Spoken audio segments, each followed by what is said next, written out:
हे everyone, welcome back. So कल मैं एक प्रोजेक्ट को रेफर कर रहा था कि एक प्रोजेक्ट है जिसे मैं बोला था स्लैंग वर्ड में कतई जहर प्रोजेक्ट। उसका नाम भी कुछ कुछ सिमिलर है। उसका नाम है जेफिर प्रोटोकॉल। ये प्रोजेक्ट ऐसा है कि जिसके पूरे पूरे चांसेस दिख रहे हैं अगला लूना बन जाने के, और इन अ गुड वे। ऐसा मत समझना कि लूना जैसे क्रैश हो गया था, वैसा नहीं। जिस तरीके से लूना ने इनिशियली ग्रोथ दिखाई थी वो इसमें पूरे चांसेस है कि ये ऐसी ग्रोथ दिखा सकता है। हालांकि क्रिप्टो में कुछ भी गारंटेड नहीं होता है, so you should not take it as granted. ठीक है ना, क्रिप्टो में हजार तरह के रिस्क होते हैं। एंड मैं कोई फाइनेंशियल एडवाइजर हूं नहीं, तो मेरे कहने मात्र से तो खरीदोगे नहीं बिल्कुल भी। ठीक है ना, आप अपनी रिसर्च करना। If you find it good then you might consider it. ठीक है। और ये जो वीडियो है वो फंडामेंटल एनालिसिस है, टेक्निकल एनालिसिस नहीं है। So I am not telling you the pivotal point के कहां पे एंट्री बनेगी, कहां से आप निकल सकते हो। वो अपनी स्ट्रेटजी आप खुद बनाओगे।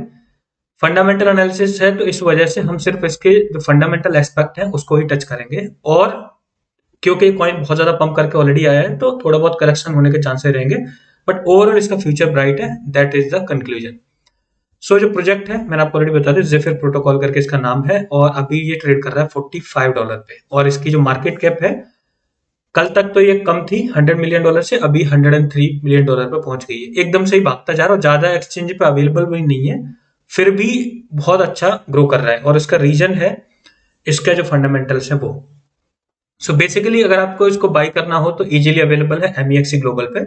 और MEXC ग्लोबल के अलावा अगर आप देखोगे तो यहाँ मार्केट सेक्शन में देख सकते हो दूसरे हैं, बट इतने ज्यादा वेल नोन नहीं है और इतने ज्यादा ट्रस्टेड नहीं है। सो मेरे हिसाब से MEXC would be the preferred destination. बाकी है ट्रेडो करके है, non-KYC.io and much more.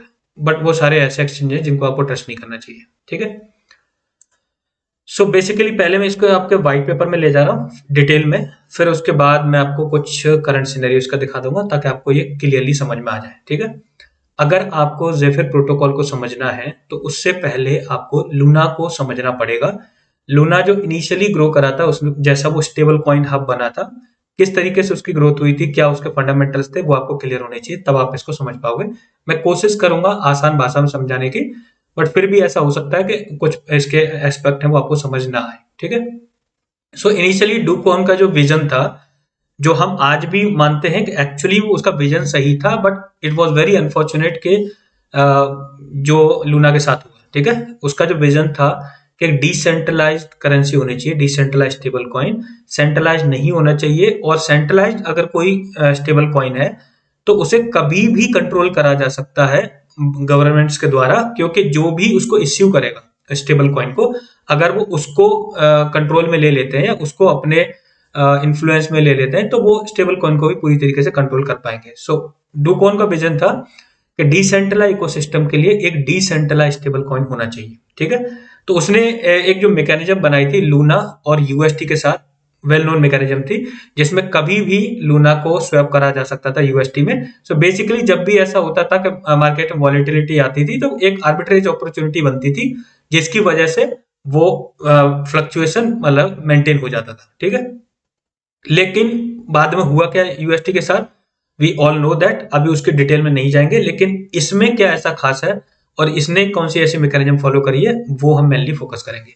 So basically जेफिर protocol ने एक ओवर कोलेट्रलाइज स्टेबल कॉइन है जिसका नाम है ZDZED।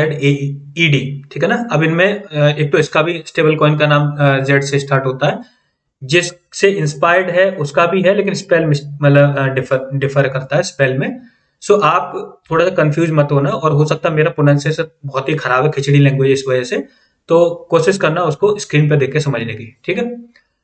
सो जेड जो स्टेबल कॉइन है वो ओवर कोलेट्रलाइज स्टेबल कॉइन है। ओवर कोलेट्रलाइज होने का मतलब है जितनी उसकी लाइबिलिटी है उससे ज्यादा उसके पास रिजर्व है, और उस मैकेनिज्म से ही इंस्पायर्ड है, यानी उसी को फॉलो करके। बट इसने एक और एडिशनल फीचर ऐड कर दिया है, जो well known privacy based coin है मोनेरो उसका। तो इसने जो स्टेबल कॉइन बनाया है वो ओवर कोलेट्रलाइज्ड है, जिसमें मिनिमम ओवर कोलेट्रलाइजेशन 1:4 का रहता है, यानी 400% का रिजर्व रहेगा। अगर उससे नीचे गया तो वो मिंट ही नहीं होगा। I explain in the detail, आगे वीडियो में बताऊंगा आपको।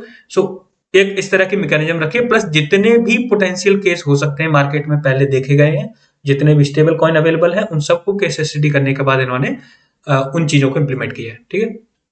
सो जेड का जो ओवर कोलेटरलाइज्ड स्टेबल कॉइन है, उसने इवन इतना ज्यादा उसके जो अदर स्टेबल कॉइन है वो नहीं है जितना इन्होंने ओवर कोलेटरलाइजेशन रखा है। सो बेसिकली ऐसा समझो कि अगर इनके मार्केट में अभी अवेलेबल है 1 मिलियन स्टेबल कॉइन जो जो इन्होंने रिसेंटली ये मार्केट करा था, तो मिनिमम 4 मिलियन से ज्यादा इनके पास रिजर्व होगा, जबकि आज की डेट में जो रिजर्व रेशियो है वो 30x का चल रहा है, मतलब बहुत ज्यादा ही ओवर जो कह सकते हैं ओवर कोलेटरलाइज्ड वे में चल रहा है। So which is positive for this ecosystem, ठीक है। सो आप ऐसा समझो एक अनट्रेसेबल स्टेबल कॉइन जो ओवर कोलेटरलाइज्ड है। अनट्रेसेबल इसलिए क्योंकि मोनेरो को टैग उन्होंने उसमें इंटीग्रेट करा है।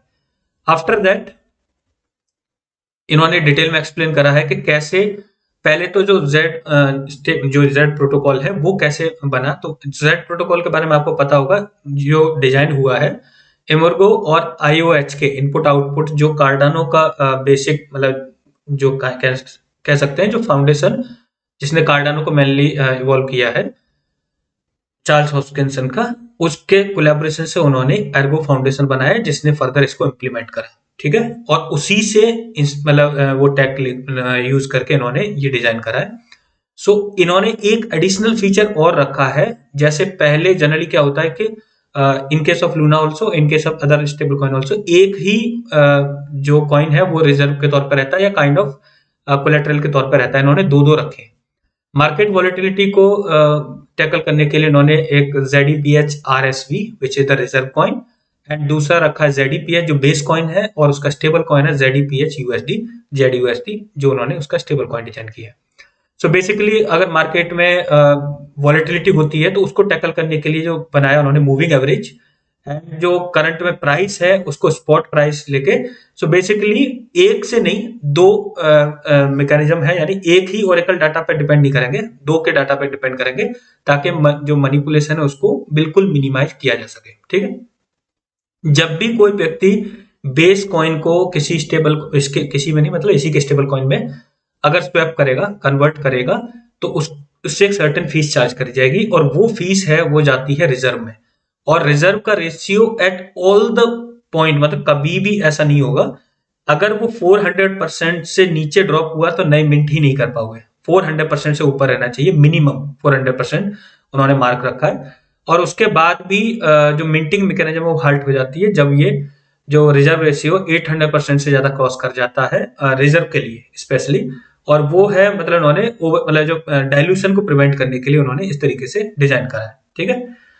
उसके बाद अगर इसके स्पेसिफिकेशन अभी देखोगे तो टोटल सप्लाई कितनी है, कितना ब्लॉक टाइम है, तीन बेसिकली करेंसी हो गई। सो ZEPH बेस करेंसी हो गई, ZEPH USD इसका USD स्टेबल कॉइन हो गया, एंड ZEPH RSV इसकी रिजर्व करेंसी हो गई।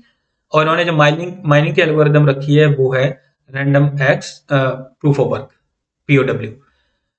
उसके बाद इसका जो पोटेंशियल इन्फ्लेशनरी इम्पैक्ट है उसको टैकल करने के लिए उन्होंने सेवरल मेजर्स उसमें रखे हैं ताकि वो भी मतलब सिचुएशन क्रिएट ना हो। एंड उसके बाद फिर उन्होंने अपने वाइट पेपर में डिटेल में एक्सप्लेन किया है इन असेट्स के बारे में, जैसे जो बेस कॉइन है वो कैसे वर्क करेगा, ठीक है।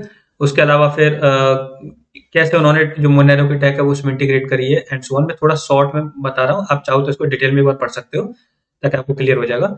फिर उन्होंने जो स्टेबल कॉइन के बाद यहाँ पे फर्दर रिजर्व जो कॉइन है उसको एक्सप्लेन किया है। रिजर्व कॉइन में कैसे उन्होंने MA which is moving average उसको इंटीग्रेट किया है, 400 और 800 वाला जो रेशियो है परसेंटेज में उसको इसमें एक्सप्लेन किया है। देन उसके बाद मेन चीज आती है वो है इनोनिमिटी, मतलब किस तरीके से ट्रांजेक्शन्स को इनोनिमस रखा जाता है। सो बेसिकली अमाउंट शो नहीं होगा किसने कितना भेजा, जो एक्चुअली कंप्लीटली अगर आप देखोगे प्राइवेट वेब3 इकोसिस्टम तो उसके लिए ये भी नेसेसिटी मतलब हो जाती है। लेकिन अगर मोनेरो की ग्रोथ का हम मेन जो रीजन देखेंगे तो आज भी उसे चोरों का कॉइन बोला जाता है, बिकॉज 90% से ज्यादा स्कैम्स में उसका इस्तेमाल होता है। लेकिन उसकी वजह से भी, लेकिन यूज तो होता है ना बहुत ज्यादा, और उसकी वजह से उसने एक रिमार्केबल ग्रोथ ऑलरेडी अचीव की हुई है।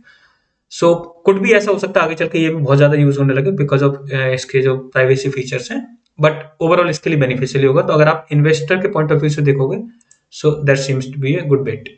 इन्होंने एंटी प्राइस मैनिपुलेशन के जो मेजर्स हैं उसको भी एक्सप्लेन किया है। अब उन्होंने एक पोटेंशियल सिनेरियो दिया है।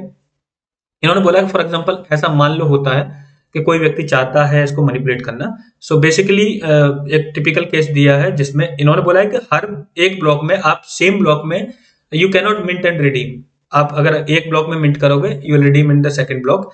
और कैसे ओरेकल है वो इमीडिएटली आफ्टर ईच ब्लॉक, नए ब्लॉक से पहले वो प्राइस अपडेट कर देता है which is the spot price. So उन्होंने बोला है कि उदाहरण के तौर पर मान लो ZEPH का प्राइस चल रहा है $1 उदाहरण के तौर पे, एंड उसके बाद कोई पर्सन है एन एक्टर जो मिंट करता है 100 स्टेबल कॉइन, उसके बाद सम हाउ वो प्राइस को ड्रॉप कर देता है 50 सेंट पे, यानी 50% डंप कर देता है ZEPH के प्राइस को। देन जब वो उसको जैसे ही ड्रॉप करेगा तो इमीडिएटली नेक्स्ट ब्लॉक में ये प्राइस इंक्लूड हो जाएगा। जब वो दोबारा से उसको मिंट करने की कोशिश, मतलब रिडीम करने की कोशिश करेगा, तो 100 स्टेबल कॉइन वो 200 ZEPH के लिए करेगा, और अगर प्राइस पहले से ही अपडेट हो जाएगा तो then it will reflect as a overall value जो 200 ZEPH की रहेगी वो $100 ही रहेगी, और इस वजह से वो क्या करेगा, प्राइस को दोबारा से रिस्टोर कर देगा। And this goes on. इस तरह से इन्होंने इसमें एंटी प्राइस मैनिपुलेशन मेजर्स भी एक्सप्लेन किए। ठीक है, उसके बाद ओरेकल के भी डिटेल दिए, बिकॉज ओरेकल के प्राइस फीड डेटा पे डिपेंड करता है, जो बेसिकली डेटा पे करेंगे, लेकिन ओवर कोलेक्टराइज्ड है, सो इससे सेफ्टी फैक्टर और भी ज्यादा बढ़ जाता है। फिर उसके बाद उन्होंने जो अलग अलग स्टेबल कॉइन्स हैं उनकी एक रिपोर्ट उसमें शेयर करी है, और मतलब हाईलाइट करा की पॉइंट्स को। तो टीथर के साथ ये जो सबसे वेल नोन अपना स्टेबल कॉइन है, नंबर 1 पे है, उसका जो कोलेटरल रेशियो 1:1 का है उसको एक्सप्लेन किया है। उसके बाद टेरा का जो UST है उसको भी एज एन एग्जांपल यहाँ पे केस स्टडी के तौर पर शो करा है। और उसके बाद इन्होंने क्या डिफरेंट रखा है, इन्होंने, क्योंकि उसमें एक ही कॉइन था, इसमें इन्होंने 2 कॉइन के मेजर्स रखे हैं प्लस ओवर कोलेटरलाइज्ड है, इस तरह के मेजर्स इन्होंने यहाँ पे एक्सप्लेन किए हैं। इसके बाद हेवन वाला कॉइन, हेवन प्रोटोकॉल का जो XUSD उसको एक्सप्लेन किया है, एंड सो ऑन। उसके बाद मुनेर मेकर डाउ का जो डाई है which is also over collateralized stable coin, उसको भी इसमें इन्होंने केस स्टडी में एक्सप्लेन किया है। बट इन शॉर्ट मैंने आपको ऑलरेडी बता दिया है कि इसका मतलब क्या है। This is the website, if you want to check out the further details आप इस पे जाके चेक कर सकते हो। वैसे सारी डिटेल मैंने मेंशन कर दी ऑलरेडी। अब आपको देखना चाहिए इसका करंट स्टेट क्या है। सो अभी रिजर्व रेशियो चल रहा है 3018% का, यानी 30x मतलब ज्यादा चल रहा है, जहां पे उन्होंने मिनिमम रखा था 400% का, तो उससे वेल अबव चल रहा है विच इज गुड। एंड जो रिजर्व रेशियो है MA which is the moving average, उसका चला 3107.51% का। अभी कितने स्टेबल कॉइन सर्कुलेशन में है, 1 मिलियन से ज्यादा आ गए। वैसे 1 मिलियन का मार्क इन्होंने रिसेंटली हिट किया था, नाउ इट इज 1,78,000। आप स्क्रीन पर ऑलरेडी देख सकते हैं this much in circulation reserve, और उसके बाद जो रिजर्व शेयर है उसको भी इन्होंने एक्सप्लेन किया, और इनका डिटेल डेटा भी यहाँ पे मेंशन कर रखा है। सो अगर आपको चेकआउट करना है इसको भी चेकआउट कर सकते हो। Z जो अलायंस है, यानी अब ये Z वो है DZED, जिसके टेक को से इंस्पायर करके उन्होंने स्टेबल कॉइन बनाया है। उसने अभी रिसेंटली ये चीज शेयर करी थी कि जो उनके टेक से इंस्पायर्ड ऑलरेडी 4 स्टेबल कॉइन है, उनमें से Z is doing very well, and already उसने second largest number of stable coin in circulation वाला स्पॉट क्लेम कर लिया है, and it is doing very well. So basically kind of Luna जैसी mechanism है, but with better features, over collateralized and privacy enabled. So ये protocol आगे बहुत अच्छा परफॉर्म करने के, मतलब जो उसमें जो मसाला चाहिए एक अच्छे प्रोजेक्ट बनने के लिए, वो इसमें है। और बाकी करेगा या नहीं करेगा वो market scenario and random factors पर निर्भर करेगा। बाकी अगर आपको कंपेरिजन देखना between other stable coin in this, तो उसके लिए भी उन्होंने एक डिटेल इमेज शेयर की है, इसमें आप देख सकते हो। तो बेसिकली उन्होंने इसको कंपेयर किया on the basis of privacy, decentralized है या नहीं है, नो बेस कॉइन इन्फ्लेशन है या नहीं है, वो सारी चीजें इसमें, collateralization and much more. So overall अगर मैं कंक्लूड करूं इसको, तो प्रोजेक्ट एक्चुअल में जैसे बोलते हैं कतई जहर, मतलब टेक वाइज बहुत अच्छा है। हालांकि ये टेक्निकल एनालिसिस नहीं है, तो ऑलरेडी काफी पंप कर गया है, तो ऊपर नीचे उतरेगा। लेकिन अगर आपको इसका ट्रू पोटेंशियल देखना है तो मार्केट कैप के टर्म में देखना चाहिए।